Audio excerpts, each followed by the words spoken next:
All right, so we're back with another stream. So it should be coming through on Yeah. Twitch now.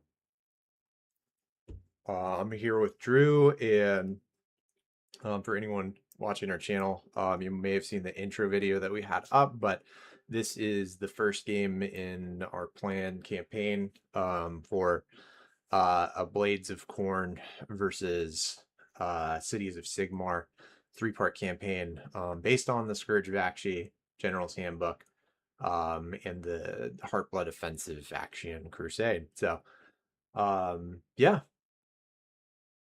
Well, how's it that's a going? mouthful of words. Oh, it is a lot. That's a long intro for sure. No, fantastic. It's good. There's going to be a lot of really fun stuff going on tonight. Again, we've put out, a podcast and that introduction video that you did, and I'm excited to see what's going to go on in the game. I want to see things blow up in a plume of fire. It's going to be fantastic. I'm gonna do my best to make sure that that happens on some level. So, all right, let's see. So, as I introduce these Blood Reavers to the board, well, I'll explain the rules in a bit. I'm just gonna start putting my units out here, and then, but we will get into it. But basically, the base rules for this one is that we're gonna be playing with 1,000 points, to start, and then each battle, and there's gonna be three, like I was saying before. It'll go to 2,000, and then it'll be 3,000. It's a whole point system, which I can talk about in more detail later. But for tonight, it's just gonna be first round in a 1,000-point game using the Bloodstained Coast battle plan. Battle plan 2 from table 1 if you've got the handbook at home. So, Yep, all yep. right.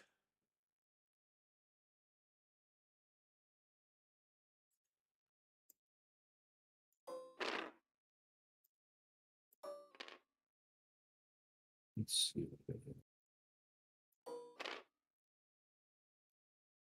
Bringing up all the glorious things to make sure I remember what I'm doing.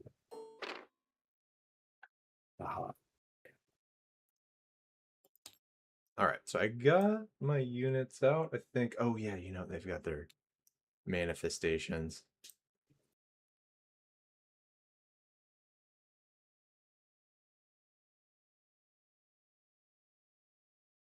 I forgot to save the manifestations. Oh, I'm gonna put it on good break enough. real quick so I can go and do that. Yeah, go get 'em.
All right, can you send me an invite back to the game?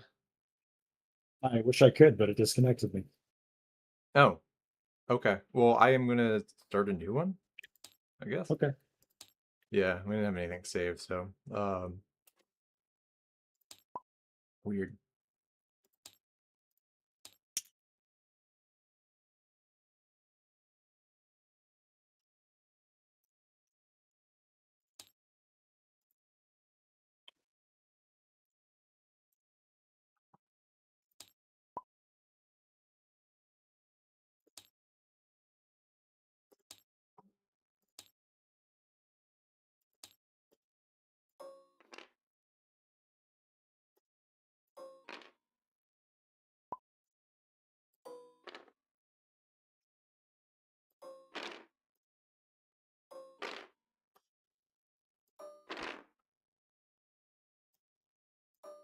Would you mind doing the reset then for the text, please? Oh, yeah.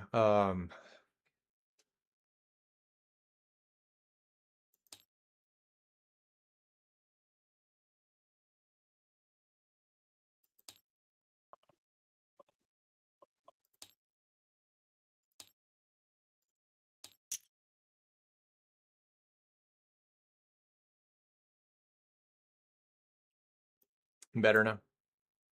Yes. Thank you. Yeah. Okay.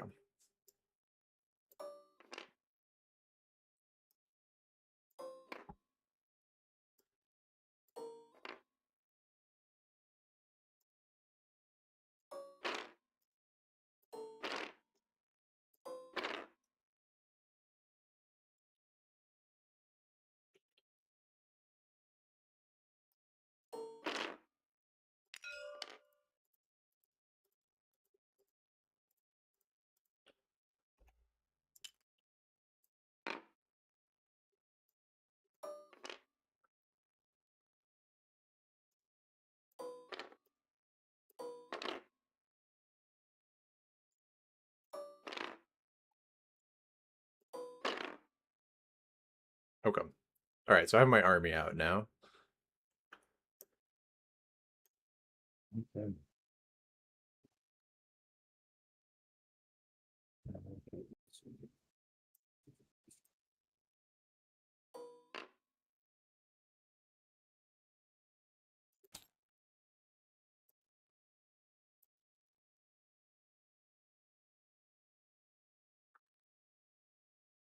Thing, would you look at these terrains over here?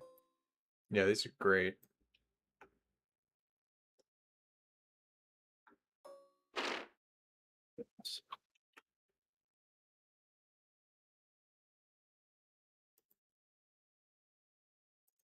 All right, I got my doodles out on the table. It's just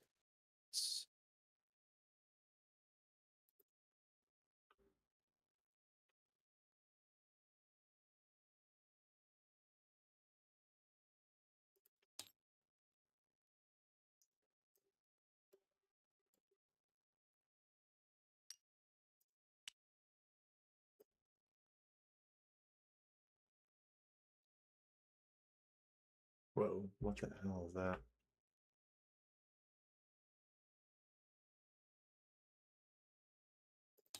what?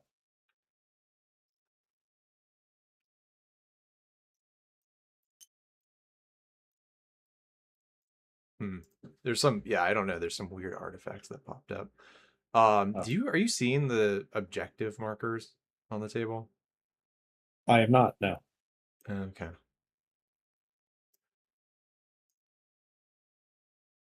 I mean, we could put them out by hand, I guess. What are the objectives? We're doing Into the Fire, We're right? Oh, doing some Bloodstained Coast. There it is. Okay.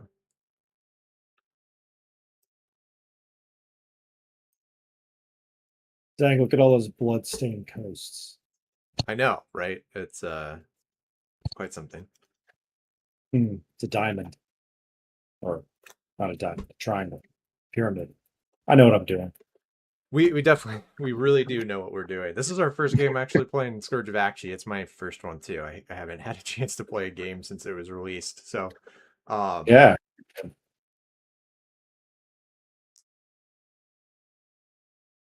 This dice. okay. So you got your guys out there. If you want, might start just by kind of talking through our armies and like what forces we brought. If Sure. you wanted to go first, I can go zoom in on your army over here. Okay. Yeah. So generally speaking, we've just got a bunch of foot soldiers between the fusiliers, the grenadiers, a lot of steel helms, because I figure I need a wall against any onslaught of Khorne, some gallants to guard my battle mage. They didn't have the Axion Pyromancer as a model that I could use, but the battle mage is the same base size, so I just Yep. use the battle mage for now. Um, And then I've got an Alchemite Warforger, which is a really cool new wizard. It's like a Chamon wizard. Hopefully they meld metal and stuff like that. It's pretty sweet. Yeah. So he's going to be offering support. Like I said before we began the game, but also before we recorded, um, I'm using my endless spells. I'm only allowing myself to use the Burning Head because thematically that just makes sense. My main guy here is a pyromancer, and that's that. I got a great cannon on the field too as an auxiliary unit. So I don't know, and I put it in the first regiment actually. So I initially made him an auxiliary unit, but then I was like, oh, why? So I didn't. Anyway, he's here. And then the battle mage on the Luminarch of Hyash is a representative to my anvil um my anvil character. So Okay. the reason it's so big like this is because I opted to go with the battle map. And this model perfectly explains the battle map like to a T. So I don't know if they like lined it up to be like within this model, Yeah. but that's what I went with. So this is my main guy here, my extra hero. That's He'll be great. using the acting. Oh yeah, he'll be using all the good stuff. So this is Magister Ignatius Valor that we did here. He's definitely recruit level per our rules. He's got 10 DP to start with. I gave him Sigmarite Battle Mage, which is -3 DP. And my wizard as the one keyword, as the wizard one keyword, which means he has two now. He's power level 2. Um, and he's also I gave him Broken Soul as a flaw. So I got that 3 DP back, but that means I cannot contest objectives with it. Okay. Um, and then I went with the Magisterial Platform, which is the big thing you see in front of you. That's -8 DP. I get a companion war scroll added to him. So he's got the Drought's Horse Iron Shot Hooves with attacks and hits and wounds and damage, and that's all great. His move characteristic becomes an 8. His health characteristic is a 10. I'm replacing the infantry keyword with War Machine. And if he's a battle mage, I'm replacing my Wizard 1 keyword with Wizard 2, which makes him a Wizard 3 now. Um, and then he's got a extra shooting phase ability where I pick a visible enemy unit within 12 inches of this unit because he's a because he's a Sigmar battle mage. And during once per turn on my shooting phase, I make a number of D3 rolls equal to the current battle round number. For each 2 up, inflict amount of mortal damage on the target equal to the roll. Um, and I also have magical foci as a passive, which adds 1 to casting rolls and chanting rolls for this unit. So he's a big beefy mage that's coming in to take the peninsula from the Blades of Khorne.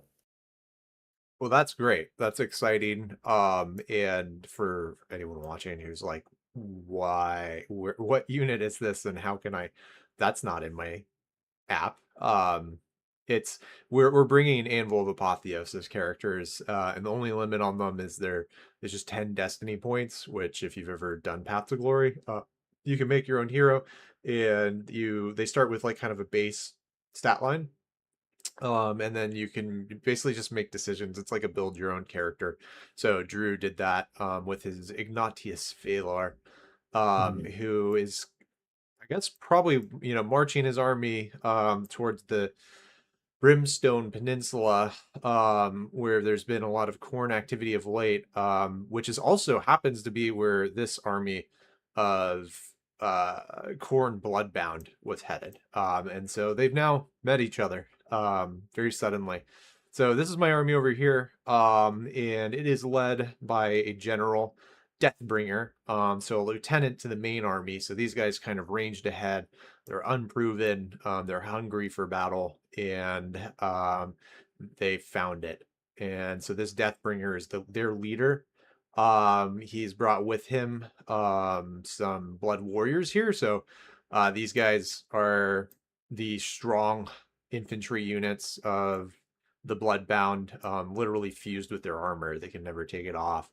Some Wrathmongers, so they're basically drive everyone around them into a bit of a blood frenzy, including the other the enemy units, who can potentially could start attacking each other if they're in combat with them.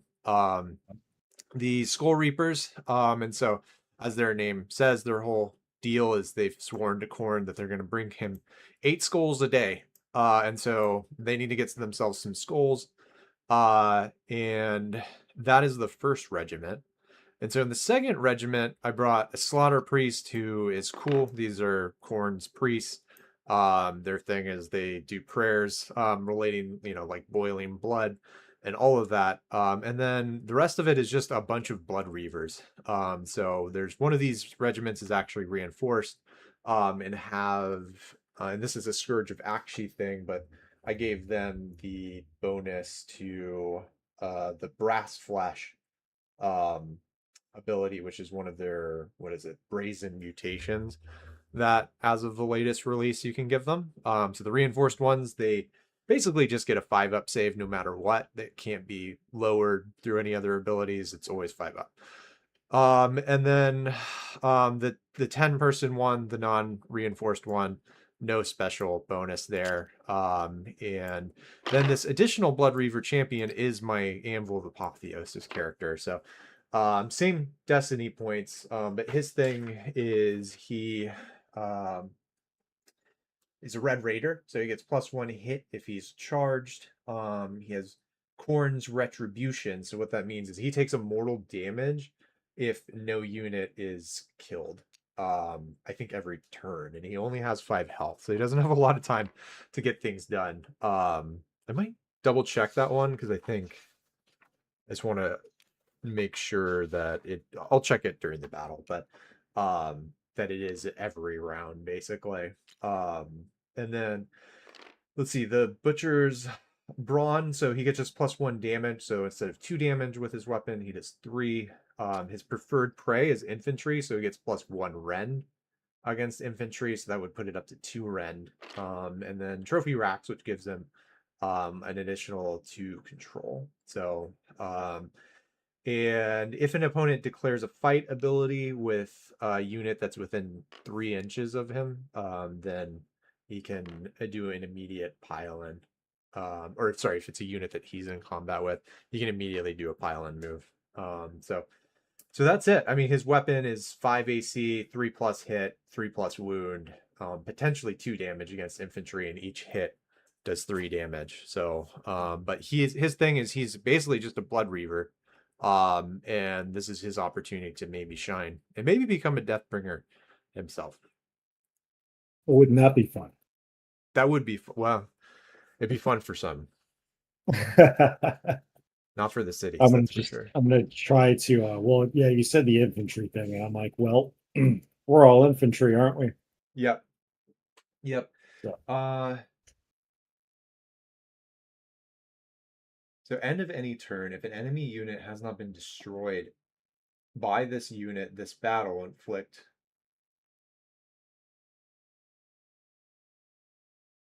1 mortal damage on this unit. So I guess, yeah, that would be the end of any turn.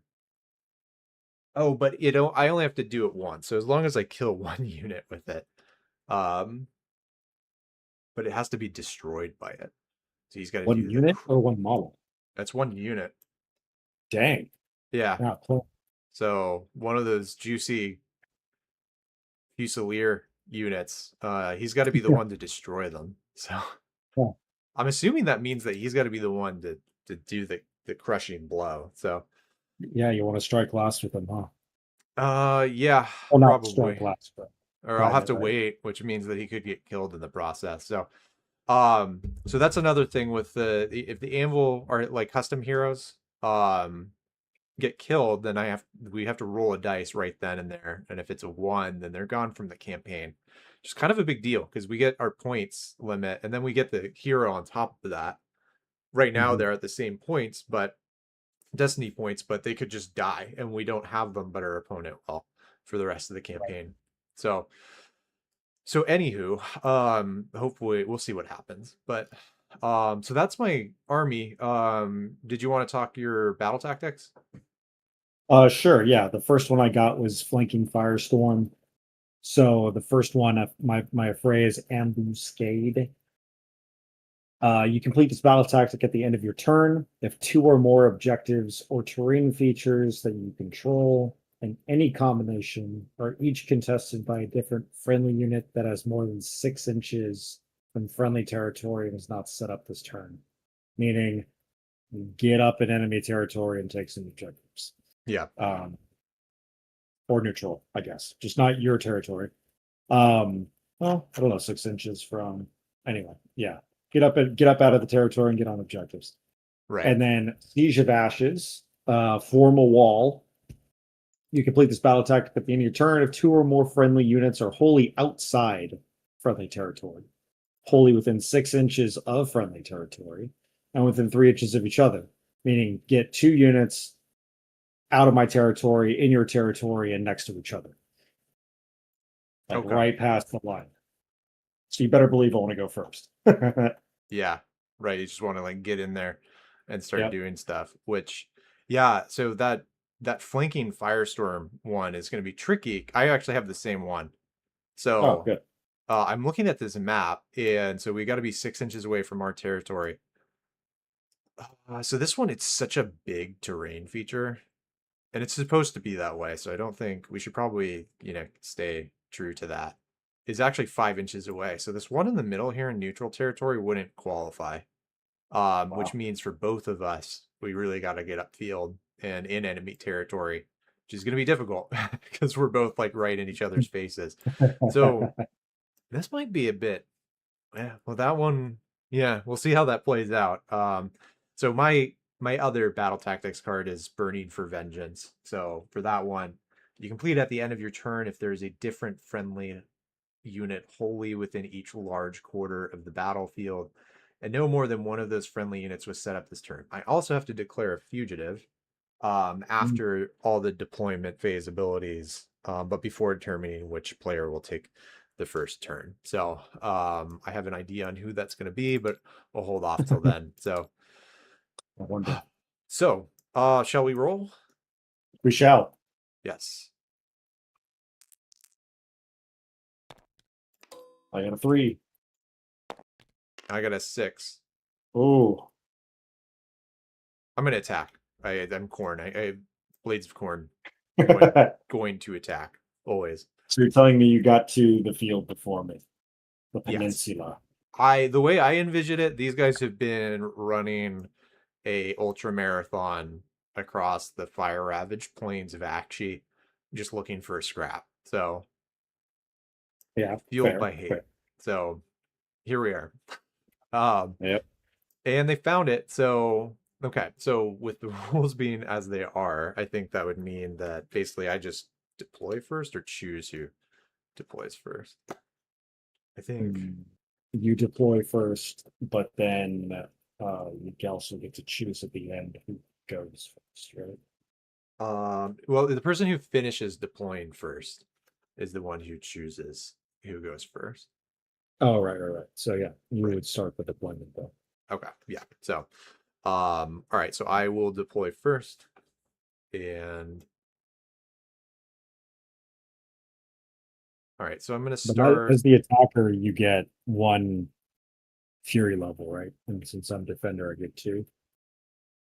Or is that for who Yeah. goes first? So for anyone watching, it's gonna take us a little bit to figure out some of these rules because it is a new season. So let's look that one up because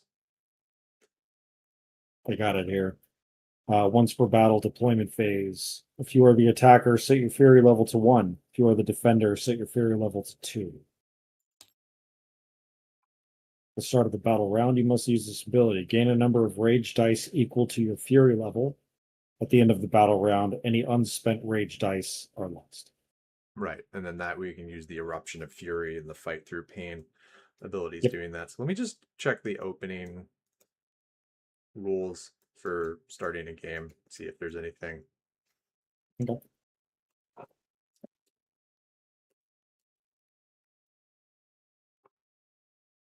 Right, setting up for battle.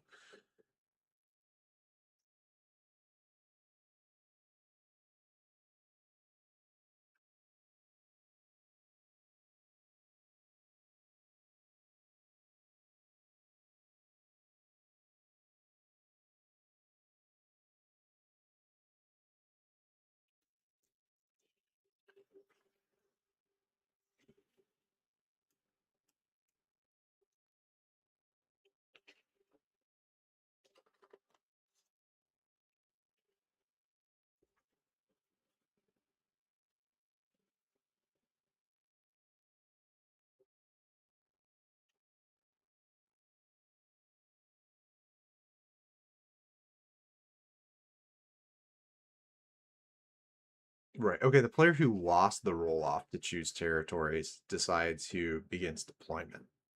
So you actually get to decide who begins. And you have 2 regiments. I do have 2 regiments. Yes.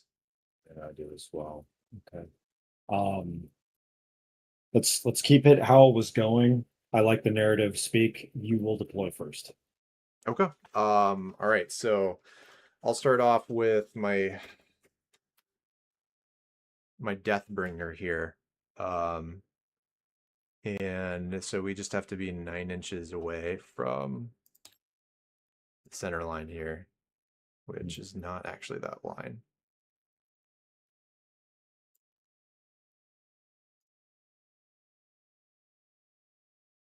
About there. I appreciate that. All right.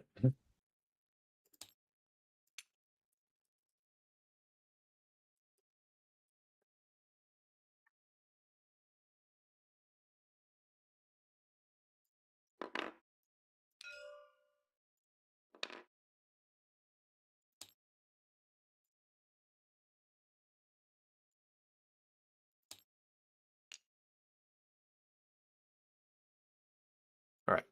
Cool. All right. So we'll get him up there. And I don't think we're going to be like crazy about about like how close things get, but he's going to be backed up by his blood warriors here. Blood warriors, you said. Yes, blood warriors, his skull reapers. I think we'll probably kind of bunch them up.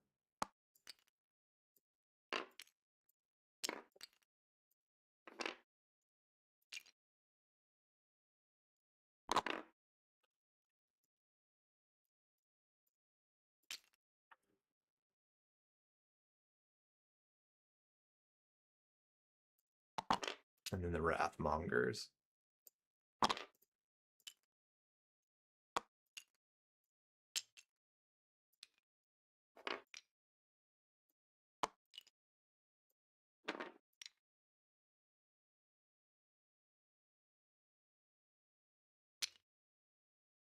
All right. And that is my first deployment. Fantastic. Now look great. Okay, let's see here. As I get my units out here to do some jostling, if you know what I mean. Oh yeah. Okay, so I'm gonna go ahead and put my great cannon on the field here. Particularly concerned about getting as far up as possible. So just go ahead and say like right around here is fine. Nice place of power. I'm gonna go ahead and just tilt it. Not trying to be I'm not trying to be sneaky as what I'm trying to shoot on the field here. Yeah. So we'll get that up there. And then also I feel like it's worthy to put my reinforced unit of steel helms probably right over here somewhere. I need to get them a little bit closer.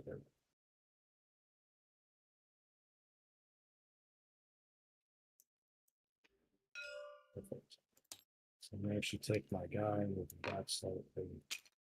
Okay. Oh, oh, jeez.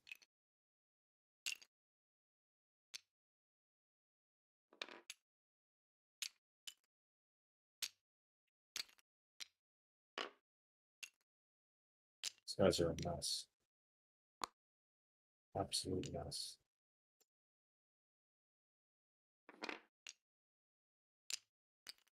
Steel helms are going to do what they do best, and have steel helms.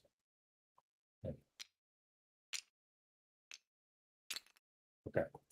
And then we will get the grenadiers up as well.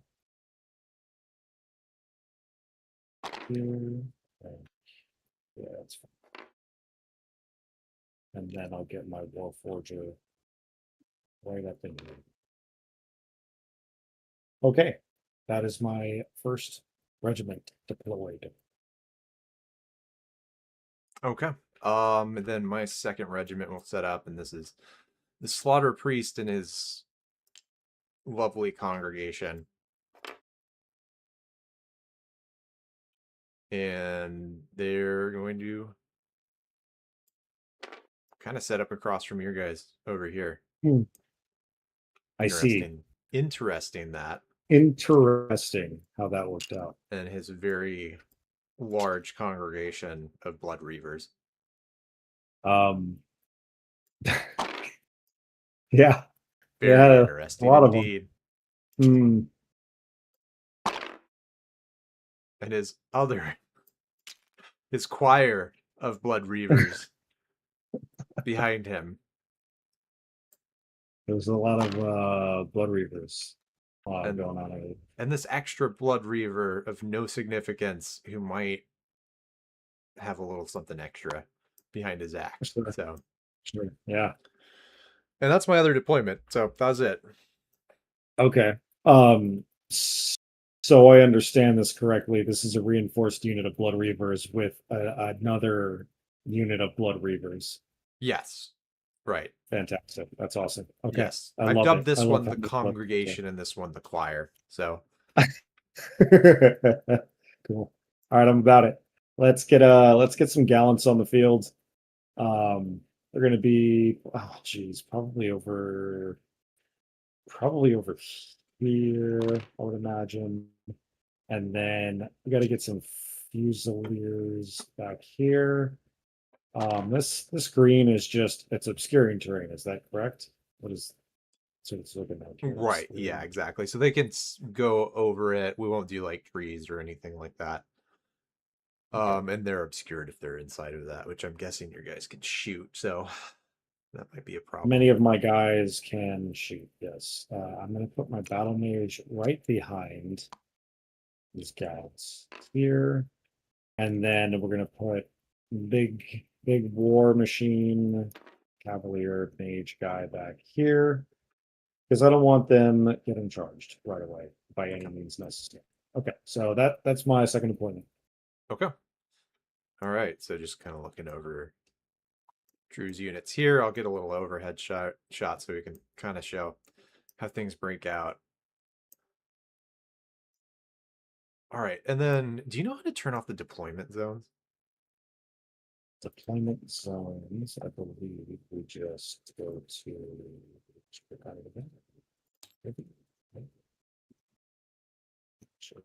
Reset? Afraid to click it. I clicked it. Didn't do it.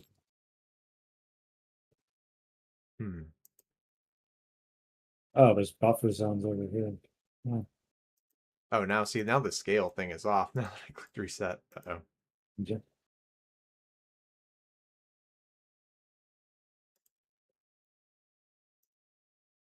Let's see here. Maybe it's not here actually.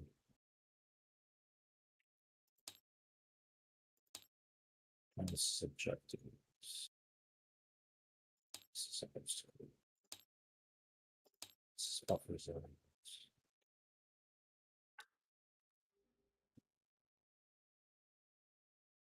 Oh, that's not it.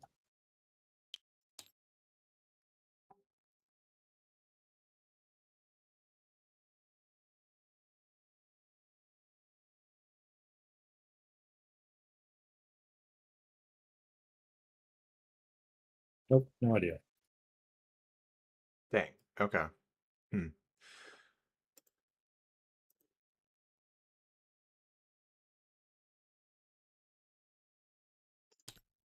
Oh, see, there we go. I could have deployed that.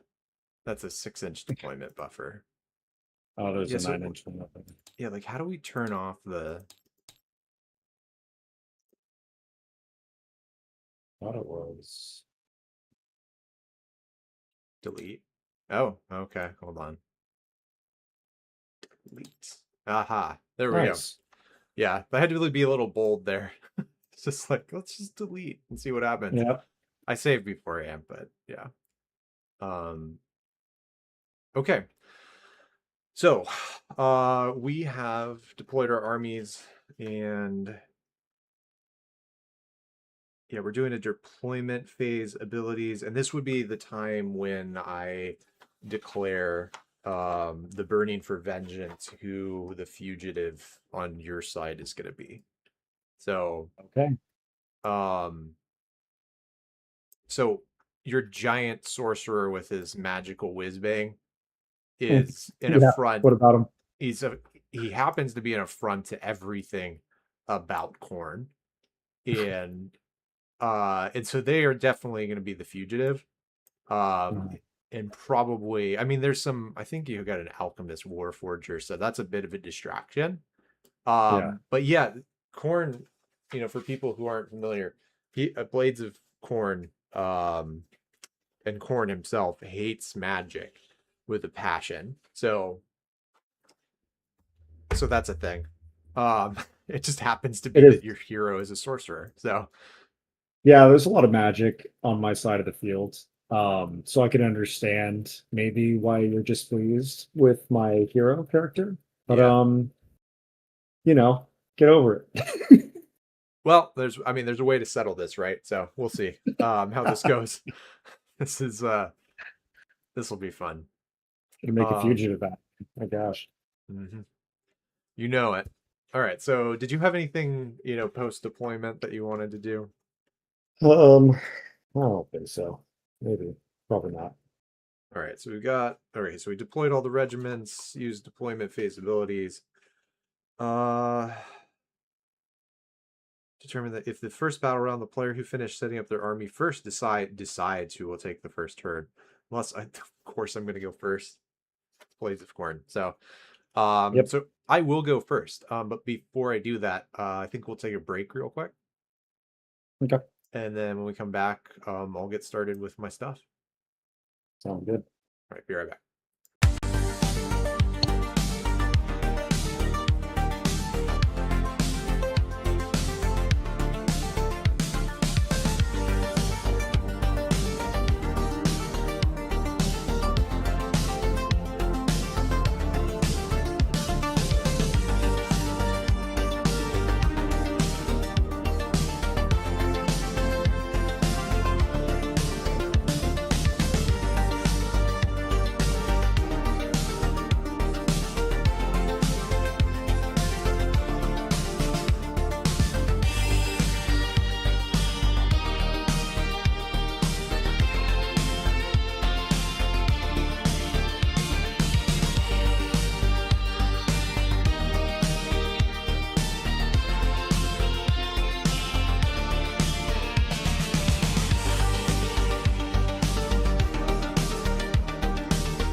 All right, I am back.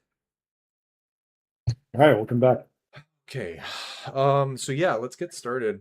It's probably gonna take me a little bit just to make sure that I'm getting all of my stuff correct. But I think first thing first, I'm gonna start with my slaughter priest. I think mostly this stuff is gonna be the slaughter priest, since he's the only one who can do not magic. It's not magic because if it's corn, but basically it's magic. So Yep. he's going to use the blood sacrifice ability. And he is going to roll a d6 and on sorry, d3, And then on a 2-up, which he did get, um, he's oh sorry, he has to pick a unit, friendly or enemy, within combat range to be the target. So that would be these Blood Reavers standing right by him.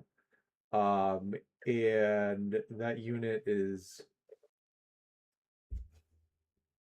he's going to do inflict the amount of mortal damage on that target equal to the roll. So that means 2 of these guys are dead. He just killed 2 Blood Reavers, and he's going to get 1 ritual point for it. My God. Yeah, I love that it's only on a 2-up with the D3. Like, he can't just kill 1. It's either going to be 2 or 3. But now he has 1 ritual point, which... Okay. do I have a counter somewhere on this board? I think so. It's a Wound. ritual. I think I maybe used the square red one last time we played. Maybe I can just do this green one. No, that's a text one. Ah, there it is. Yeah. Perfect. All right, so he's got a 1. Now I'm going to just do a d6 prayer roll, but I'll choose the ability. I think you choose the prayer beforehand. If it fails, you just bank the points. Yep. But if it goes off, then you're good. So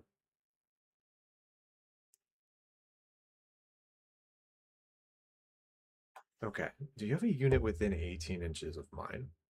I don't. By definition, you can't. So no. So I can't use that one.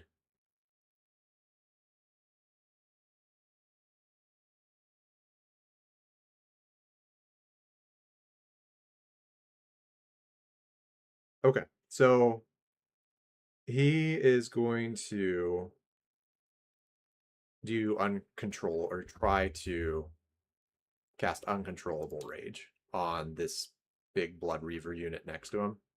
So I'll do the prayer roll first, and it gets a 6, so he gets 7. So it only needed 4, which means that it goes off and he goes back down to 0. So, for this unit of Blood Reavers, what that means is they get uncontrollable rage. So until the start of my next turn, the effects of the Blood Drenched ability apply to the target. So I think for what that actually means is and sorry, on an 8 plus. So I had 1 point, I got a 6, that's a 7, so it wasn't an 8 plus. So they're not going to have any positive benefits to their save, which is probably okay.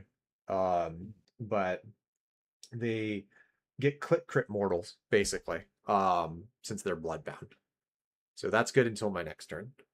And then that's it. That's it for my Slaughter Priest. I think I don't have anything else in... There is some stuff. Once units start dying, then as a Blades of Khorne army, I can start doing some stuff. But until then, that's it for my hero phase. Okay. All right. So did you want to do anything? Yeah. I don't have anything hero phase wise, but I do have a start of battle round. It wouldn't have affected anything on the board so far. Oh, for sure. Yeah. But I just wanted to bring it up. So at the start of the battle round, it was form up, and I pick a friendly Cities Sigmar unit, which is going to be my Alchemite Warforger. Any other 2 other visible Cities of Sigmar units that are different types of units I can select. So I'm selecting my Steel Helm unit and my Great Cannon, and I'm placing them under orders. What that does is on their war scroll, if that unit is under orders, they get to do like a bonus ability or a buff. Okay. Yeah, so that'll happen for my Steel Helms and then my Great Cannon for this battle round. Okay. That sounds good.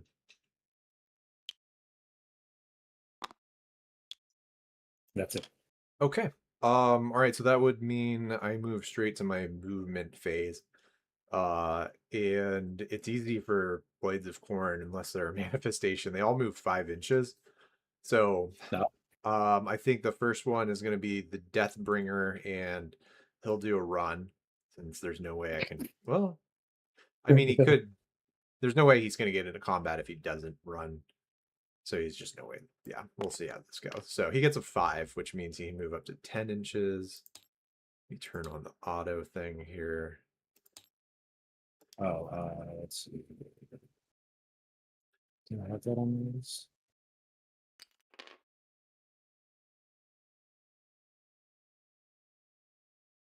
I think he's just going to charge right onto this command point. Perfect. The Blood Warriors are going to try and keep up with them. So they're also going to run. He's Lots like, of I'm it. getting up there. Fuck you guys. Right. Just going. And everyone else is just like, you can try and keep up. And the Blood Warriors actually do. They might not be happy about it. They're wearing all that heavy armor. So, and almost into that quadrant up there, which would be useful. But they're not actually going to do that this turn. So, the Wrathmongers, I think, might do something a little bit different. They're also going to run. So, they got a 2, which means they only got 7 inches.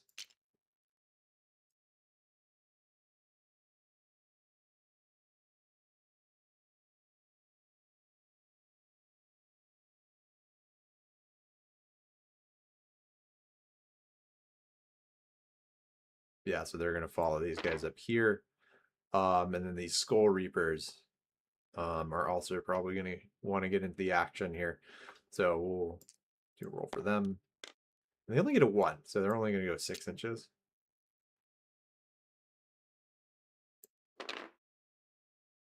All right. Then the Slaughter Priest is.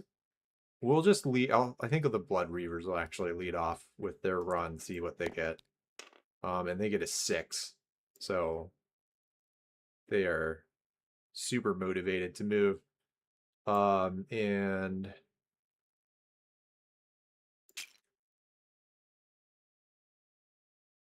so they're going to get 11 inches, which is enough to get onto this point here. And then my Slaughter Priest also gets a 6. I'm getting pretty good run rolls here. Awesome.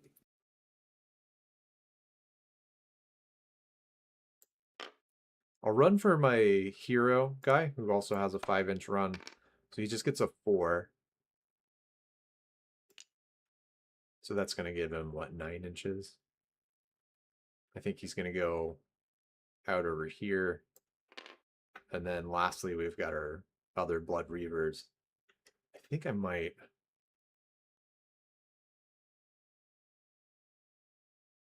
Yeah. So they're going to get a 4 as well. So they got 9 inches to move.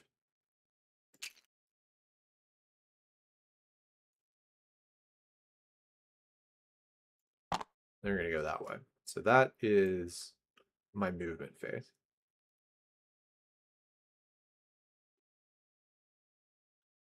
Would you Okay.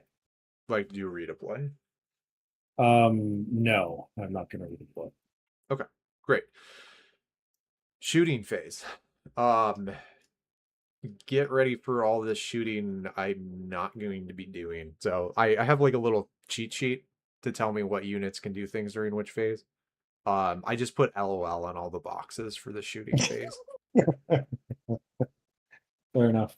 So if you would like to do a covering fire, it's up to you. So I am definitely going to do some recovering fire if I can hit it. Yeah, so my range of my great cannon is 24 inches. I do know that I have to subtract, what is it, 1 from hit rolls. Um, so I'll use a command point to do that, to shoot into the Blood Reavers since they are the closest unit. That is to my great cannon. okay. So he's got 3 attacks hitting on a 4 up. Or sorry, 5 up because it's -1 to hit. So 3 attacks hitting on 5 up. That's 1 hit. Wounding on a 2 up. And that is 1 wound with 2 rend. All right, 1 wound, 2 rend. So they are 5 up save, which means that those definitely go through. Okay, so the damage is D3 plus 2. I will roll. That is 1 plus 2, which is 3 damage. All right, so these three guys up at the front just get blown away right away. So yeah, I they're have because the Great Cannon did target an ability. I have an ability once per turn on any shooting phase. I'm going to use this ability now on your shooting phase, not on my shooting phase. Pick an enemy unit that was targeted by this unit. Shooting attacks this phase to be the target. Roll a dice. Add a 1 to the roll if this unit is under orders. On a 3-up, subtract 2 from charge rolls and run rolls for the target until the start of my next turn. okay. So I'm going to, what did I say? I was going to roll a 6. Add a 1 to the roll. It's on the orders, which it is. So I rolled a 5, which means I'm going to subtract 2 from the charge rolls. Okay, yeah, which is actually kind of clutch because that means that they can't charge this turn. Well, they could. They'd have to get box cards. And I'm definitely gonna roll for it. So this is I don't know. oh, I'm gonna roll for all of them. They're thinking it even if they can't do it. So yeah. Okay. But is that it for your enemy turn shooting phase stuff? That is it. Okay. All right, then we'll move quickly into the charge. So they do have a murder lust ability. And that's just their first Blades of Khorne, like unlockable ability that they get. And that one, just gonna check it here. It's basically like I get to re-roll a dice. Okay.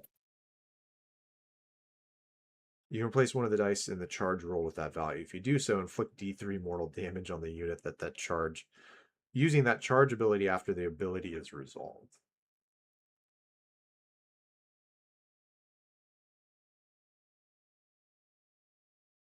I wonder if that means if I do the charge roll, like, and then re-roll it, then even if I can't charge anything, well, I guess I would be able to decide on whether that was worth doing.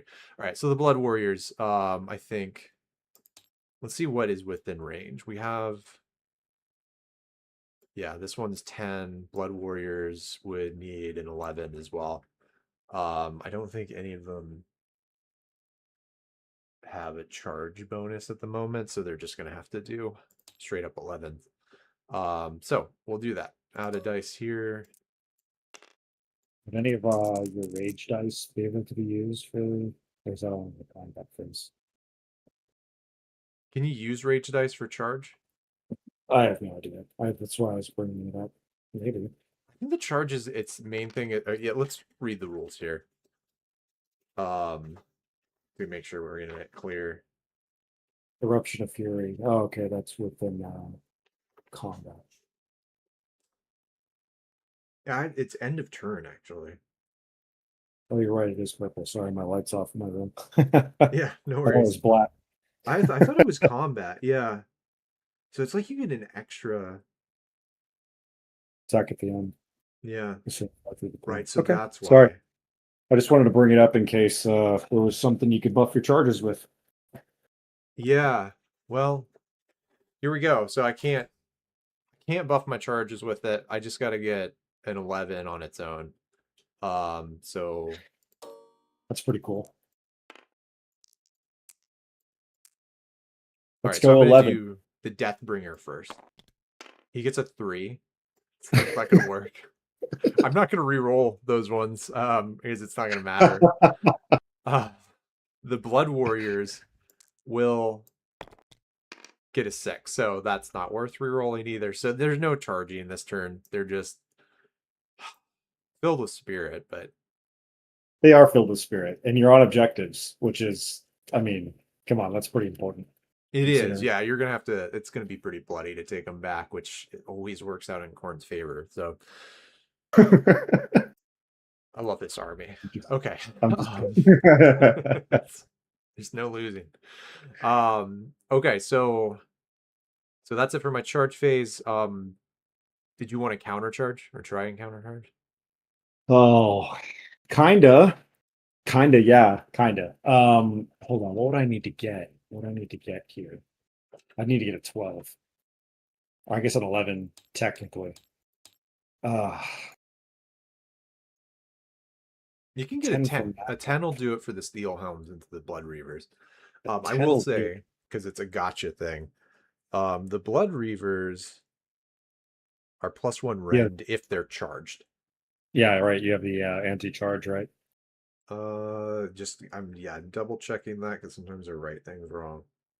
I think it's you have anti-charge plus -1 rend if it's infantry units that charge you, something like Oh, that. Right? oh, you know what? Actually, no, sorry. It's add 1 to the rend characteristic of this unit's melee weapons if it charged in the same Oh, turn.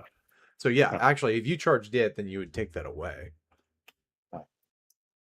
Okay. Well, yeah, we're in action, even though the grass is green. We're in action. We are going to charge the Blood Reavers. Because why not? Let's try. Let's give it a shot. 2d6, I need a 10. I rolled a 4, so Okay. did not succeed. Oh, right. So, what an exciting first battle. So, We're first battle. trying. Yeah, so no attacks, no rampages on my end for combat. I if there unless there was anything on your end, I think that would just move to the end of the phase. Yeah, yeah, I think that would be it. I don't have any combat abilities I can activate. Okay. Well, so my hero over here, um, did not kill anything, so he has 1 wound now. Oh no. Because Khorne is displeased, and that's pretty much it. So yeah, That's just the way that goes, I and guess. that's how it's gonna go until something dies. Okay, fantastic.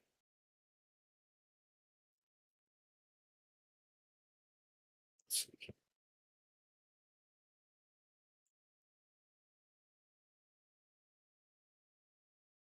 And then yeah, if there wasn't any end of turn stuff on, is there anything on your side? I think the only things is the we have to use our rage level or rage dice? I think they just keep stacking until we use them. Okay. Up to 7, I think is the highest rage level. Because it's Game the number rage fury dice equal. level. So Oh, fair enough. we get the rage dice at the beginning of every turn. You either use it or you lose it, but the fury level constantly changes. So my fury level would still be 1, I believe.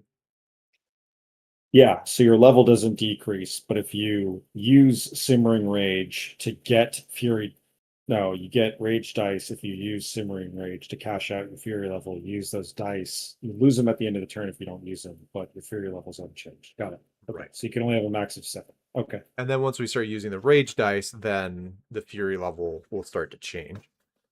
right. Right. Okay, So, yep. I'm tracking now. I thought it was like a you had to do this kind of thing, Yeah. but I like that it's an option. Yeah. Yeah. Uh, so then we'll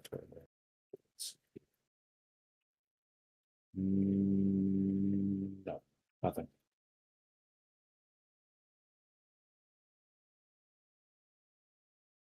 Okay. So nothing. And so I will count out the points on this one. On primaries, I currently control 4 objectives, and I basically for the first round I only need to do 3.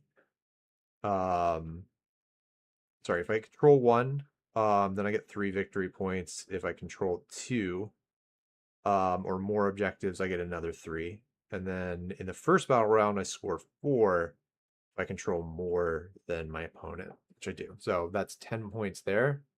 Um, and then in the second battle round onwards, that will change. But I'll explain that more when we get there. Okay. So that's 10 points on my end. Secondary objectives, you complete this battle tactic at the end of your turn if there's a different friendly unit wholly within each large quarter of the battlefield. I don't have any that are wholly within any of your quarters of the battlefield, so I can't do that one. And then I definitely don't control 2 terrain features in your territory or objectives. Those ones, I think it's interesting. We both have that. We're probably not going to score that until later in the battle unless you do some crazy stuff. Yeah, So yeah, this it's is pretty just interesting. it's not a great battle plan for that battle tactic, but we'll see. We're gonna have to fight to get it. So Yeah, it reminds me of the last game that I picked. That's not the scouting one, but the other one I picked where I have to like claim objectives, and you just had a wall of goblins that I could not get through to get to your objective. Like it right. just happens sometimes. Yeah, with scouting force, this would happen a lot where you get a battle plan, and you've got like basically you know exactly what objectives you want, and they're like in the heart of enemy territory. It's Yeah, just like, okay, great. fantastic. So anyways, we're gonna have to claw our way to it if we do get it. So anyway, so that's it. I scored 10 points that turn. And then that will go over to you. Okay, cool. So we'll get into the start of turn phase. Um, we already have my 2 guys that are under orders, which is the Steel Helms and the Great Cannon. And outside of that, I don't have anything additional for the start. Do you have any other start of phase abilities you want to use? Um no, I don't have any blood tithe points yet because nothing has been slain. So Okay. Look at my angular apotheosis. There's nothing there. So I will go to casting some spells. Okay. I think. So to round this back up here, this guy, the big mounted dude here, he's got power level 3. The battle mage is a power level of 1. And the Alchemite Warforger has a power level 1 as well, making 5 total spells. So, question is, what do we want to do? I want to manifest some Firehead, some Fire Skull. I think is what I want to do. okay. And I'm going to go on the manifestation lore for the Burning Head. Okay, so 2d6. I have to manifest it wholly within 12 inches of the caster, 9 inches away from all enemy units. Um, so it's going to be this guy right here, the battle mage on the field. Okay. He's going to be the one doing the casting. All right. And I need a 5. And I got it. Cool. So he is going to cast the Burning Head. And it's going to be 9 inches away from all you guys, and 12 inches of me. So I'm just going to put him back around the battle line. Because, yeah, you guys are like right there. Actually, can I? Let's see. I can. So that's where that guy's going to be for now. Wait. Yeah, that's fine. Okay, cool. Do you want to counter that? Do you have any wizards? I think it's all No, pretty no, straight. I don't. Yeah. But actually, you know what? You can unbind though, can't you? The a priest can't by default, but a slaughter priest can. He has a special ability. Oh, that's cool. Yeah. Are you gonna try it? Oh yeah, for sure. Nice. I mean, I know you've Nice. got like a bunch of other spells coming, but hey, why not? So I don't like the flaming skull. But it's an 11, so Dang. Yeah. You unbound let it, me right? check that he's in range. I think what is it, like 30 inches or something ridiculous. Yeah, he's within range. Okay. Nice. Get unbind. Or banish. Slaughter Okay. priest was just like, no, thank you. Yeah, that's fantastic. Now let's see here. I want to cast Arcane Manipulation. Okay, so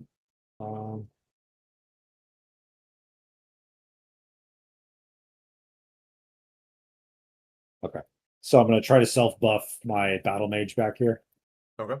So I'm going to make an arcane manipulation roll of d6 on a 3-up for the rest of the turn when picking a target for the incandescent incineration ability, which I'm going to use next. Visible enemy unit can be within 18 inches instead of 12. So I'm going to roll to increase my range from 12 to 18 inches. I need a 3-up. Awesome. He's got +2 to all of his spellcasting rolls anyway, so 7.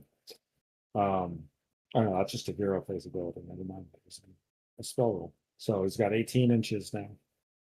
Yeah, that'll Can I definitely hit? put a lot of my guys suddenly in range. Okay, so I'm going to cast incandescent incineration on the Deathbringer. Okay. So I need to roll a 2d6. If this target was not incandescent when they were picked to be the target of this spell, um, invisible. Yeah, they're not. Target's incandescent. Picked. Okay, got it. So the target is not incandescent right now. So I'm going to inflict D3 mortal damage on the target if I get a 6-up.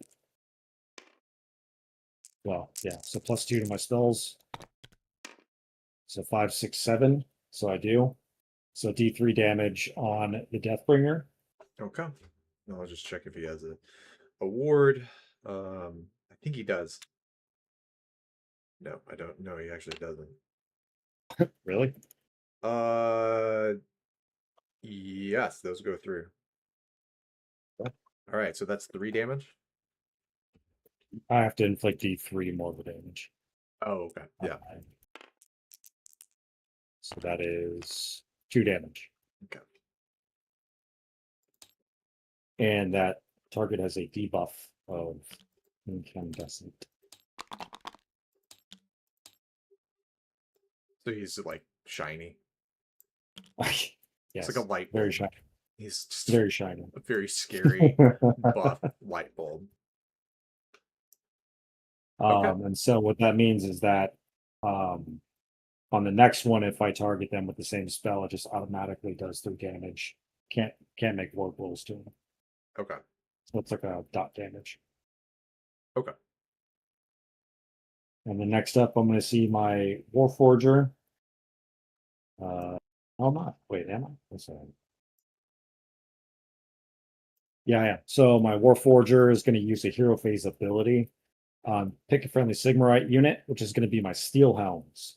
I'm going to make an arcane manipulation roll of a d6, and I'm going to 3-up the target's melee weapons have crit mortals until the start of my next turn.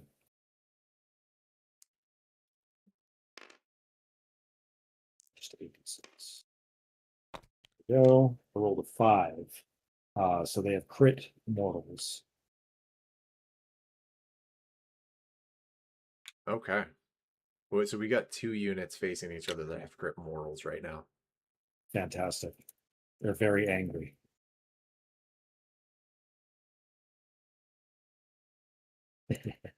And that's it for my hero phase. Okay. Do you have anything you want to use? Oh, I guess I could do a spell thing. Yeah, I might as well. So it's just a command point. And I've got so I'm gonna use a command point.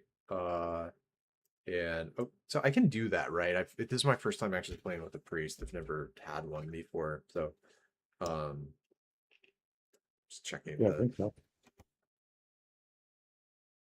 sacred rites. My hero phase, enemy hero phase, magical. Yeah, you can use a spell prayer or banish. So I'm gonna do that. But it would have to be a 5-up. So at the very least, I think I can get some prayer points out of it. Okay.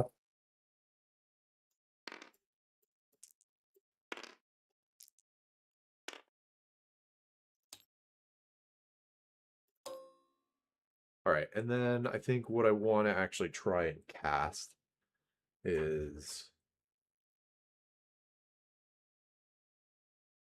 I mean, now actually would be a good time to do that blood boil ability because they are within 18 inches. So he's gonna try and cast blood boil on your steel helms over there. Okay. All right, so that one would need a 4. He's at 0 right now, so I think it would be 5 to get it. It gets a 5, so it goes off. Okay. So for that one, yeah, so pick a visible enemy unit within 18 inches of them, and then make a chanting roll of d6. And then it goes off. So for each model in the target unit, I roll a dice, and on each yeah, it's one of those ones. On each 5 up, inflict 1 mortal damage on the target. So every 5 up, you kill a model in that unit. They Yeah, have 1 health. yeah, That's crazy. You're gonna roll 20d6, and on a 5 up, you just kill people. yeah. Dude, let's go. Let's see it.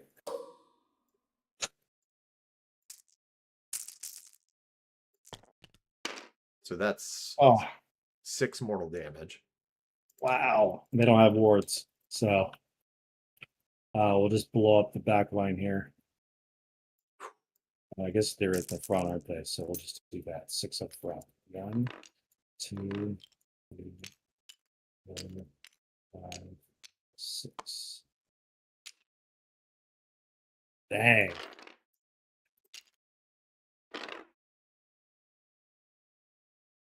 That was pretty cool. That was gnarly. Yeah, Yeah. I'm glad. I was like, wait, hold on, we're in 18 inches now. So it's a cool prayer. Yeah. All set. Good roll. Great roll. That's like such a good spell to use on any reinforced unit. It's fantastic. I think yeah, I think it's good to have them up there too, right? Because they're going to be in range. Yeah. Yeah. Yeah, Okay. Well, with that being said, are we ready to move into my movement phase? totally. Okay, cool. Let's get my. I'm going to focus on my gallants first. I got to get them up. Got to get them up. They got a 5-inch move. I don't need to run because, well, we're all pretty close here. So I just got to maintain my distance. Okay, where's my thing? How do I do the tab, right? Is it tab? Uh, tab is yeah, right. If you tab and then grab them. There we go. Okay. 2, 5. It should be outside of 3, I'm guessing. Okay. Yeah, okay. Yeah, they're just gonna go straight up there. I mean, come on, let's be serious. And then with my steel helms, I'm actually going to jump over here real quick. Okay. My steel helms are, we're going to move up. They got a 5-inch move as well. So I'm going to posture them slightly tilted here. So create a bit of a screen if I can. So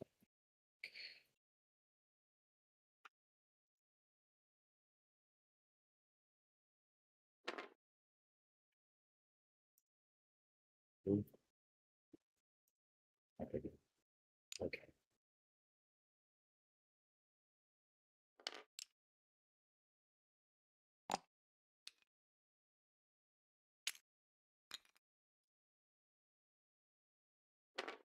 It's like I want to put them up and tilt them, but be way more than 5 inches on the left side. So Yeah, right. It's got to do one by one here. Bear with me. oh for sure.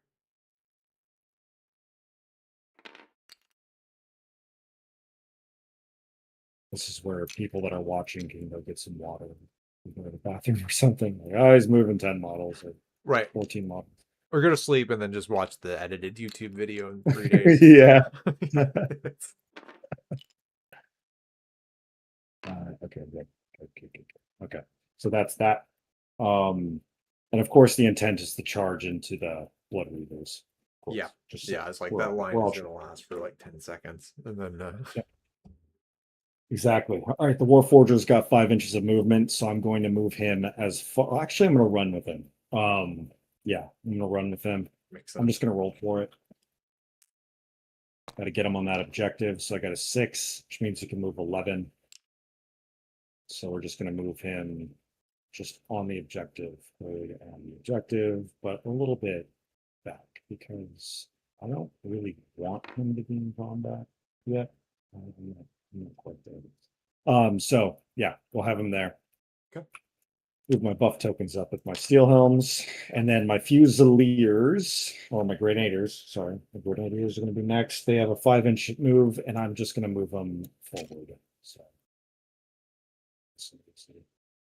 nothing too crazy. We're going to go like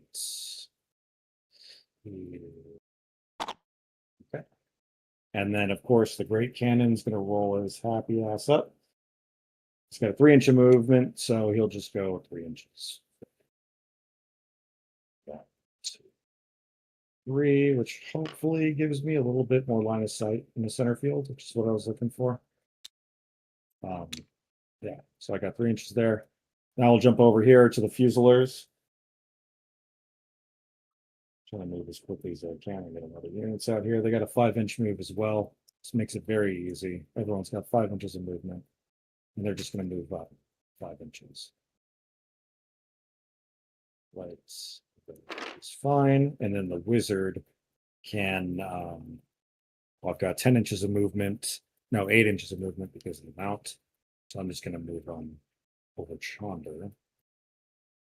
8 inches. Okay. And that is my movement phase. All right. You want to redeploy? Do I want to redeploy?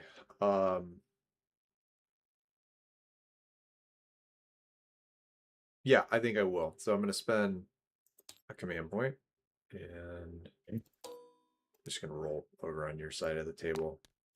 Okay. So I got a 6. Nice. Sorry, I should have said I was going to do it with my hero champion over here. Okay. Yeah. So he's gonna. Oh, your Alchemite Warforger really kind of walked up a bit close there, didn't he? So yeah. But those guys can shoot, can't they? Who's that? Steelhounds? Yeah. Well, I all of your don't guys think can shoot in their own way. So right, but Steelhelms cannot. Warforger cannot. The Grenadiers can. all right. Well, I'm gonna have my hero. He's gonna redeploy 6 inches, and towards your Warforger. That's my redeploy. Okay. Yeah, that's. I mean, that's fine. That's all fine. Yeah. I'm sure that's fine. Yeah. What could go wrong? I don't know if my cauldron wielding metal wizard over here is it's going to be great in combat with your hero, but we'll see. We'll see. We'll see. Yeah. Okay. Good redeploy, and then we'll move into charge phase. Of course, charge phase. So let's do the dirty. Let's see if these steel helms can get in there with the blood reavers. That's what everyone here is to see, and that's what I want to see. So that's what I'm going. Do you want to shoot me first? Oh my gosh. Yeah, I do. I do. I feel like you do. I feel like that's kind of the main. I'm just so used to playing armies without shooting. I totally forget about shooting. Yeah, I just had a feeling. Yeah. Okay. I'll start with my Fusiliers on this side of the board, right side of the board for you. And we're gonna shoot the Deathbringer. Oh man, yeah, he's gonna get a lot of pain brought down on him. So they're gonna use their fusel cannons, 1 attack each for 10 attacks, hitting on a 4-up.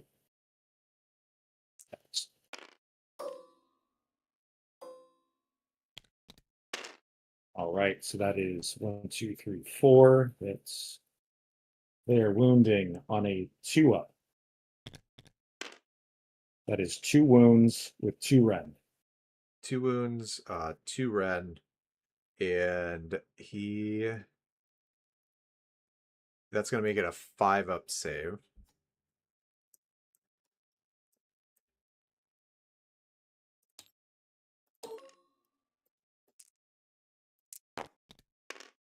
All right, so both go through. Okay, that is 2 damage. All right. All right, so he is at 4 wounds. Okay. Then we'll move over to the Grenadiers. And so I think these guys, because they're in the forest, that actually does it. I think it lessens their hit. Subtracts it by wolfing map from obscuring terrain. Yeah. Right. Okay. Perfect. Actually, I can hit them. 10-inch range. Okay. So subtract 1 on hit. So that is 10 attacks hitting on a 5-up because of the -1. Okay.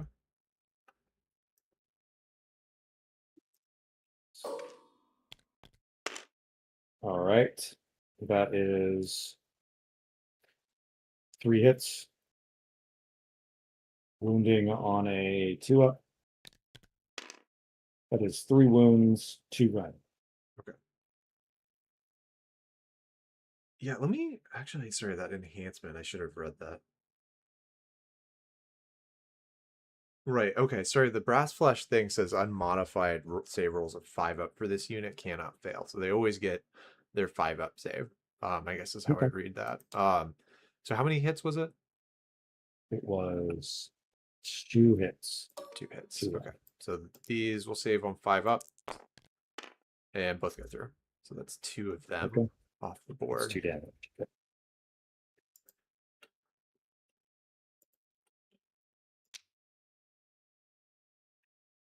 And then last, but certainly not least, my great cannon. Oh boy. So the great cannon's going to be shooting at your blood reaver or your main dude down here in the middle. Oh great. Okay. All right, so 3 attacks, hitting on a 4-up. That's 2 hits, wounding on a 2-up. Wow, 2 wounds, 2 rend. 2 wounds, 2 red, and that's a 5-up save for a hero. I don't think he has a ward either. So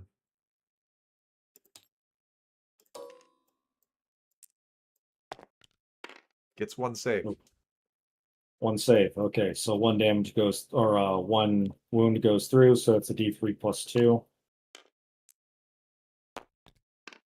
which is a 3 plus 2 for 5 damage. Okay. 5 damage.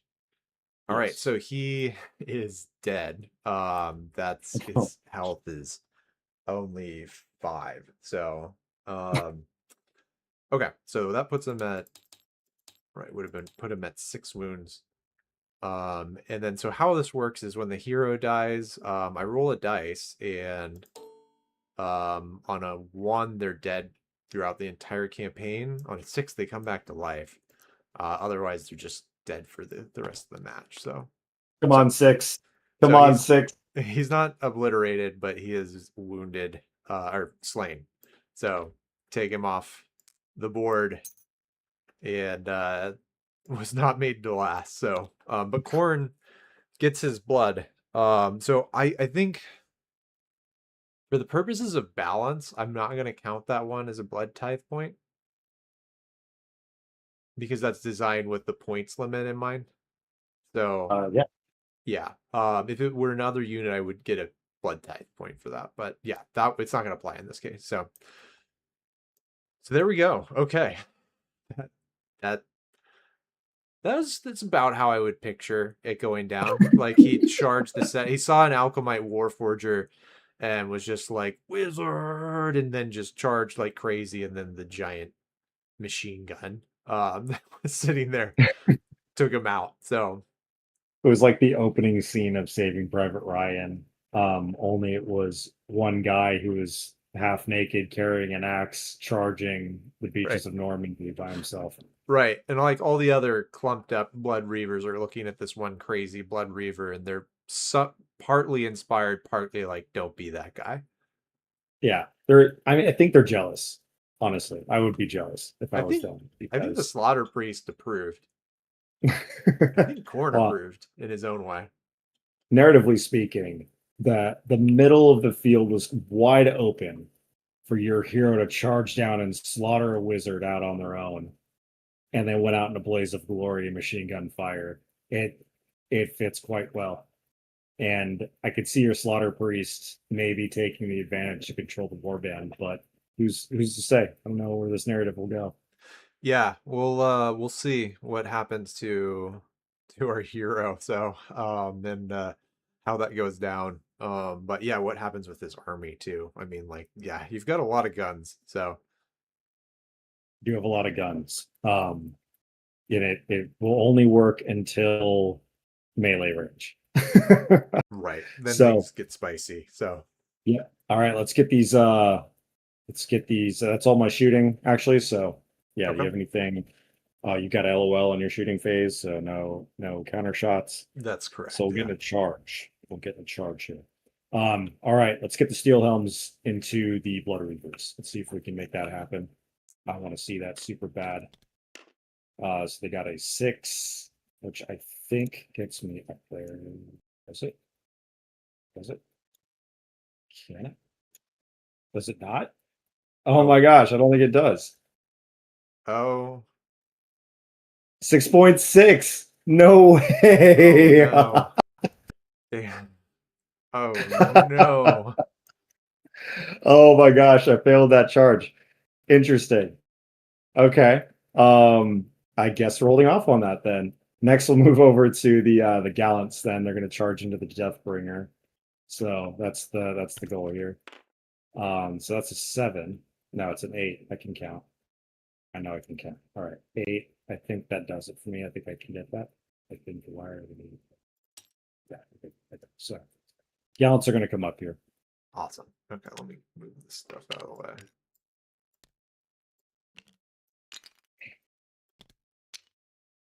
Not really pile.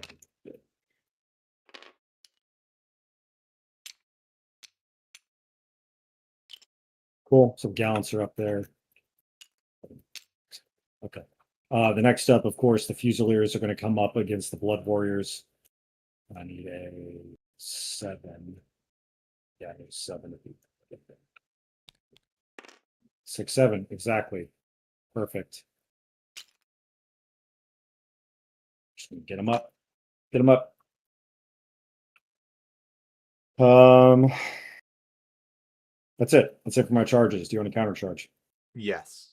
Yes, they will. Awesome. All Awesome. right. You gonna bring those Skull Reapers down? Final. Oh, I'm gonna charge with these blood reavers. Okay. That is the wise move over here. Yeah. Sorry, they are closer. I didn't even think about the Skull Reapers. Thanks for mentioning that. Oh, well, yeah. I mean, if you wanted to close in on my Fusiliers and then I would imagine just mow through them to get to my mage, but um, yeah, Yeah. I mean, the blood reavers wouldn't have been a bad decision for sure. But it is. What do I want to do? Who wants it more? I think probably the Skull Reapers are the hungrier of them. So we're gonna do the Skull Reapers, okay. and yeah. So I don't even know what it would be a success on, but they get an 8, so that'll definitely do it. I would think. Yeah, 100%. Get them up there. Yeah. All right.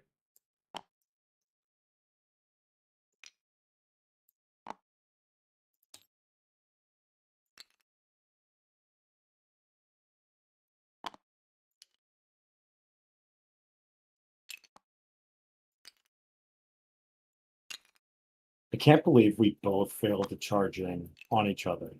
It's like both of these units want to fight each other so badly, but they just can't do it.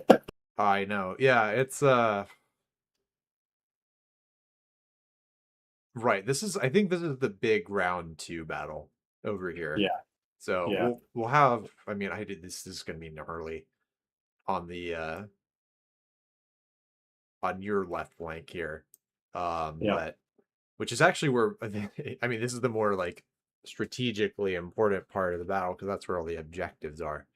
right. But yeah, we both need to flank each other, interestingly. So we'll see how it plays out. So, but that's it for my Yeah. charge. Okay. Then I think that we should get into a bit of combat. So, let me see here on combat abilities. I have something for under orders. So these guys are actually not in combat. So never mind. Oops. Okay, yeah, well, never mind anything.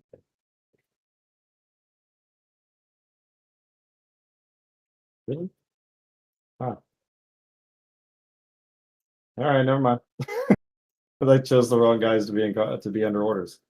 So never mind. I got nothing. It's Whatever you all got, over. go. Yeah, it's all on that right side, huh? Yeah, yeah, it is. I was expecting big combat over there, but it didn't happen. All right, yeah. If you had any combat abilities, please use them. Yeah, no rampages on my end, so it'll go to your first activation, and no All right. fights first. Yeah, Okay, that let's line up thick. straight up fight, dude. Let's straight up go after it. We're all right here this time, aren't we? All right, let's see here. I have a chance to. Oh man, these Skull Reapers are probably pretty brutal, aren't they? Deathbringer is 4 health or is 4 health left, right? Yes. Um, and he's incandescent. So let's see here. How much health total does the Deathbringer have? At this point, it would be 2. Okay, He has total. He has 6 total. Yeah. 6 total. Um,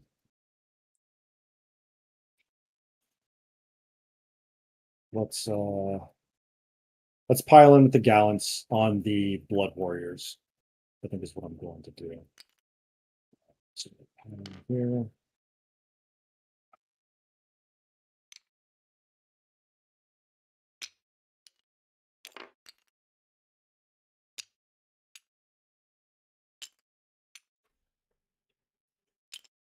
Okay. Okay, so my gallants are going to attack your Blood Warriors. Okay. And my gallants have 2 attacks each, so that's 10 attacks hitting on a 3-up.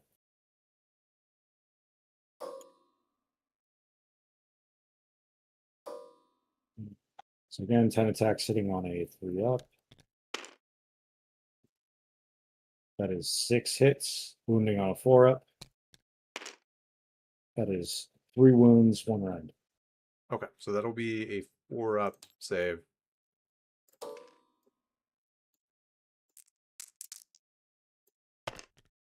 And they save all of them. Nice. Wow. Okay, that's all the attacks I have for my gallants. Okay. So I think I'm probably just gonna go with the Skull Reapers or the Blood Warriors. Okay. I think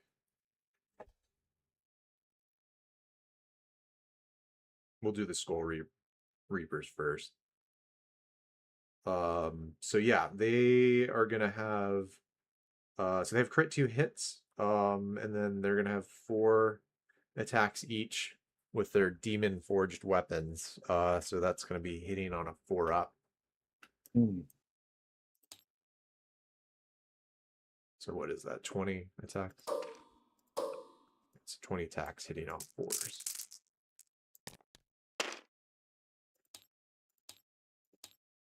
All right, and then sorry, this one is crit, so that'll give me an extra dice for 2 hits, and then wounding on 3s. So that will be 6 hits. Okay. Wounds. Or rend, sorry. At 1 rend. Okay, 6 wounds, 1 rend, saving on a 5-up then. That is 1 save and 5 damage. Or 5 wounds go through. Yeah, so that it's 2 damage each, so that'll do 10 damage. Ah, well, then that kills all of Okay. them. Well then, they got their skulls. So Yeah, wow. That is 1 unit completely wiped off in a single attack. um Jeez. that did now these Blood Warriors can go against the Gallants. So that Yeah. works out well. I Uh cannot wait to narrate that and write that down. That was intense. Oh man, that's very grimdark because like up till now it very much was like the good guys cities of Sigmar, we're Yeah. kind of handling the situation and then they charge in gallantly and they just like it's like in a single blow. It is. I just imagine they're like firing from the back line and they're just like charge and then they just get demon bladed. It's like, oh my god. Yeah, it's that's something. So okay, I think what do I is there one I'm sure they have a token on here that's blood type points. We'll call it a demonic power point.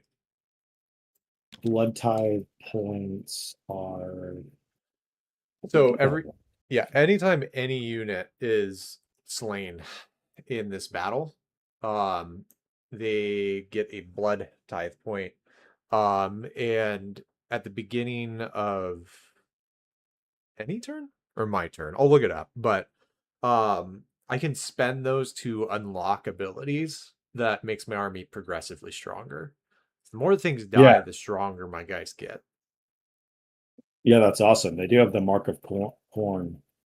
Yeah, I think I did the demonic power one. Oh, that looks And cool just too. yeah, so it's at one now.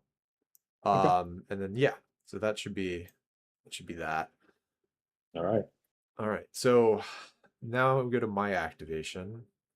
Yep. So we did well. No, sorry, I did the Skull Reaper. Was there anything else that you had in combat? No, it's still, yeah, it's Blood Warriors for you, I think, is the last thing that has. Yep. And then It the would just be Blood Deathbringer Warriors. can get his in. And So I'll then the do Death Ring. I'll do the Blood Warriors first. Okay. So we'll do their pile in.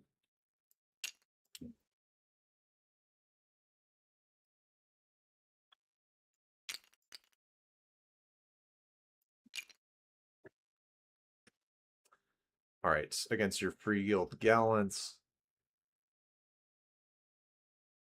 These guys have crit auto wounds. And so they're 3 attacks each, and there's 10 of them. Crit auto wounds? That's not great. I don't have any wards. Oh no. Okay. This is all right, so but not crit mortals, so there's that. But Oh, auto sorry, wound, right. there's 10 of them and they have 3 attacks each, and I only put 10 dice there, so it should have been 30.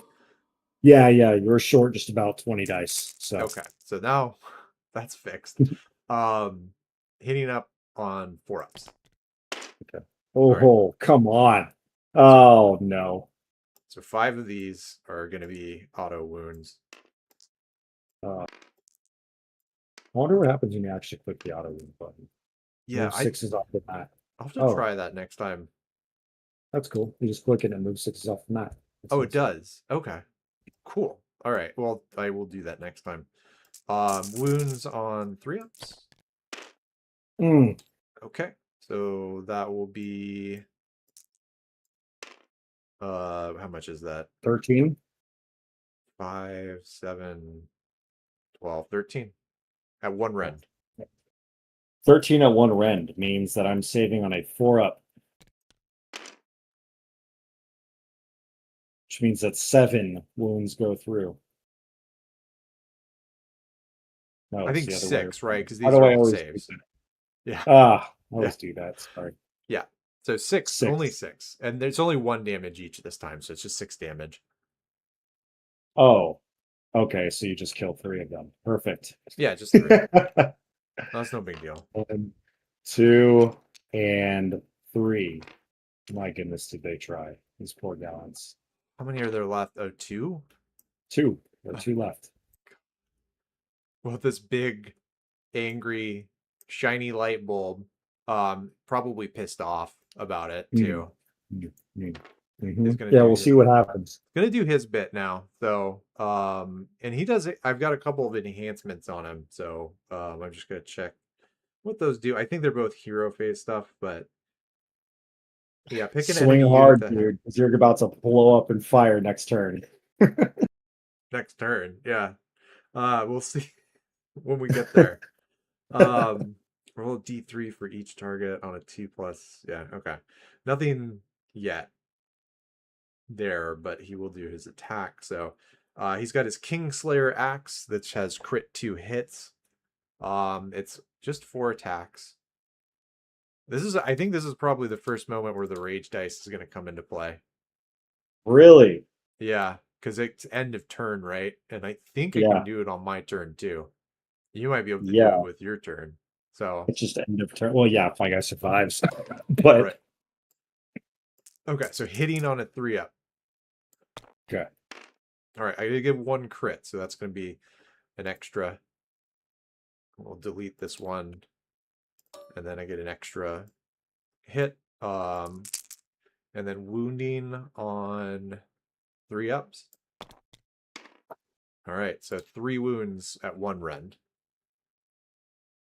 3 wounds, 1 rend. That is saving on a 4-up. 1 save, 2 wounds go through. All right, that's 6 damage. Whoa, 6 damage. That's 2 damage overkill. That's a Just big the ass gallant. axe. Yeah, the Kingslayer axe just slaughtered these gallants. Well then. Well, okay. That's it for my attack. Oh, is that all? Just killing 2 of my units? That yeah, I got nothing left. Fantastic. Well, yep, that solves it up for me. So we'll just go into end of turn stuff. And I don't even think I have much of anything for end of turn. Mm, no, no, I'm just gonna tally. So I know I didn't get any of these objectives. So I'm Oh, just there's counting a primary. blood tithe point. I forgot. One more. Yeah. Yeah. Yep. So just 1, 2 objectives. It's all I have to do. So that would be oh, is it for this one?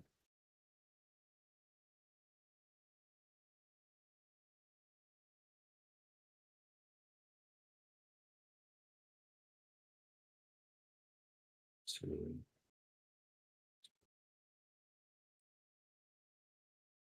All right, so that's 6 points for me. Wait, yeah, 6 points. 1, 2. And that's it. All right. Um, perfect. Okay, so that is the first battle round. Yep. That was pretty good. Yeah, I mean, I think we did finally get some combat in there towards the end, which doesn't always happen, but I yeah, that definitely changes the equation a bit. The Blades of Khorne, yeah, they're like kind of helpless right up until the moment they get into combat, and then Yeah. goodness gracious. Yeah, you're telling me. I was like, oh, I think I got this in the bag. Like I blew that dude off the table, your hero off the table with the cannon, and then your guys got into melee range and just absolutely annihilated. Like those are like my defensive units too. Like those are the ones that are sturdy, the gallants, the 3-up save naturally, and he just like melted them. So my wizards are scared, to say the least. Yeah, it kind of has opened up. Well, it's interesting because with this battle, like it's not it's symmetric, but like it's lopsided. Like one side of the board has one more objectives than the other, and so now there's definitely I've got the guys on the side that has more objectives to it. So from a strategic standpoint, not that a Khorne army cares about that stuff too much, but I Yeah. think that bodes well. I think yeah, that was I think obviously the big one for that round was just over here, just basically the big win. With the line infantry. And on this side, it just kind of got delayed for a turn. So, I'll see whether or not these Reavers can do it because the Reavers are the weak ones.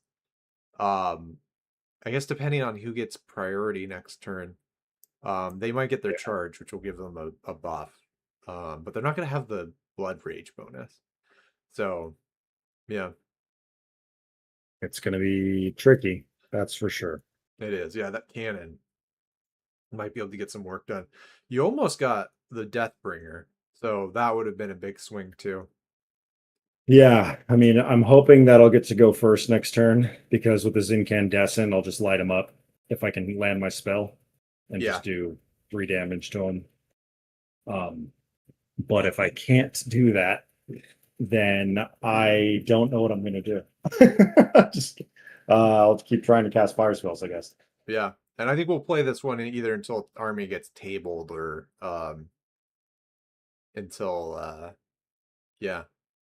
I mean, that So sounds like something that both of our armies would absolutely do is fight till the very last model is dead. yeah, I didn't think about a withdraw mechanic for this one. I mean, I suppose in Paths of Glory campaigns you totally can, but it's only after I think the first 3 rounds usually. Um, I'll come up with the mechanic right now. If you withdraw from an actually battle, you forfeit the game. You're consumed in hellfire. That's just you can't leave. Come on, you can't leave. Right. So what's the point? Yeah, Exactly. we'll play it out. So I mean, like, yeah, like when you could retreat. I'd say like after the first 3 battle rounds. It's not a thing, but I like the whole you just can't do it. I mean, like, where's the retreat? It's actually Yeah, there's a horde exactly. of Khorne forces coming behind it. So, anyways, so with that said, I think we'll put it on break real quick, Yep. and then we'll be back in just a little bit. All right.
All right, so we're back, and yeah, so So yeah, that was a good first round. We are gonna call it a night here, because it's getting kind of late. But we will be back for round two, in this Scourge of Akshi, um, first battle of our Heartblood offensive campaign, using the Bloodstained Coasts. It did get a lot of action. Khorne got his skulls for sure. Skulls, which will soon be. He got the blood, and the skulls will soon be added to the Skull Throne, and have some blood tithe abilities. And I imagine the wizard probably is going to be laying down some revenge fire in the next one, and a lot of cannon stuff going on. So it'll be a very spicy round two, probably very decisive round two. So we'll see. Oh yeah, I'm excited to hopefully get as much range skills in as I can before my imminent Dune meeting. All of the blades and fire and fury come and get me. Yeah, yeah. So that was fun. We didn't.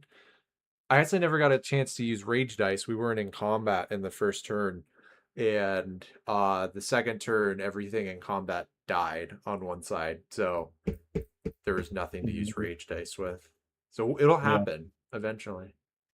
I Not a sup- whole lot of reason to use rage dice when your when your blade works just as good. well, I suppose. Okay, you know what? This is a good learning lesson. It probably is a bit late to implement it retroactively. I think you actually can use it as a fight through the pain. So for the future, there's a passive. Before allocating damage to a friendly unit, you can spend any number of rage dice. For each rage dice spent, reduce your fury level by 1 to a minimum of 0, and then roll a dice. On 3 plus, remove 1 damage point from that unit's damage pool. So like you have a fury level of 2 and you have 2 rage dice, so you could have rolled 2 dice and on a 3 up, um, taken 1 damage off what was allocated, which Yeah, per dice, which would have still killed that down right. because it was a 2 damage overkill. But it's good to know that. Yeah, it's definitely like, like for my Deathbringer, if you had done like 2 damage, which is exactly what it had left, Right, perfect opportunity for me to use the rage dice, right? Because it's basically like for on a 3 up, then it lives and can do an attack back at least. right, So right. yeah, but soon we will have the rage dice in play. We Um, will. There's plenty more to go on in the battlefield. totally. All right, so with that, for anyone watching the stream, thanks for checking out the channel. I think probably if when we're recording, it'll be tend to be towards the weekends. But we're still kind of figuring out what our schedule is going to be like. We're going to take the recording from this and edit it up and get kind of a more streamlined view for people to see. And then I think the plan is that we might have kind of a narrative summary for what just went down. So round by round. This first one's gonna have it's gonna be an interesting narrative for sure. So, did you have anything to add to that one, Drew? No, not really. Just like you said, Adam, like we're gonna get a good narratives video up to really describe what was going on the battlefield here tonight, and be fantastic. I'm really looking forward to it. And battle round number two. There's more blood to be shed on this field. Yes. Yeah. So if you like what you see, drop a follow on the channel and check out the YouTube channel too. If you want to catch it there. This is a streaming on YouTube. So drop a follow. If you're subscribed, if you want to see the content we're putting out. So we just kicked off the channel, so we should have a lot more stuff out there. So yeah, more to come. But again, thanks for anyone watching, and until next time, I hope everyone has a good night. So.